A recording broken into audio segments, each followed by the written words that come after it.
$649 now. Real estate prices are rising, that's for sure. Are they going up too fast, though? Joining us now is our real estate expert, Rick Sadle. Hi, Rick. Good morning. So are we headed for another housing bubble? I really don't believe so. You know, the low supply of houses for sale has been one of the things that's been driving this recent upsurge in prices. And so, but as they're going up, we're seeing a lot more people who are either able to sell or who are finding it more attractive to sell. So we should see inventory levels kind of ease up a bit. So what would you say are your main strong points that make your argument that we're not headed for another bubble in housing? Good question. Well, mortgage rates is going to be one of the biggest factors.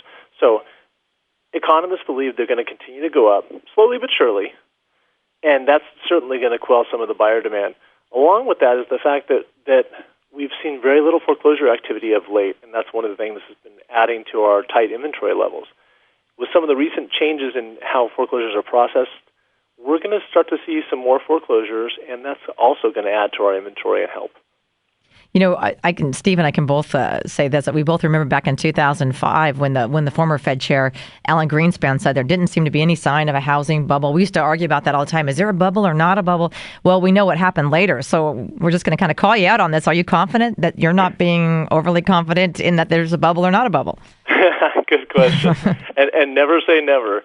I know. But I just read a report from CoreLogic, which is one of the biggest real estate data firms, and they also admit that bubbles are usually spotted in hindsight, right?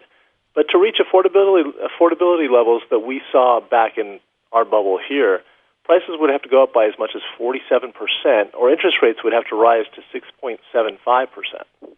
Okay, well, that's pretty reasonable then. We're probably okay then. I hope so. All right, Rick, have a great week. So you'll both be in jail. You and Rick. Will you come visit us, Steve? Sure, I'll bring you food. Okay, thanks. Rick, have a great week. You guys do. Rick Sadle's with Keller Williams Realty and PortlandRealEstateAdvisor.com.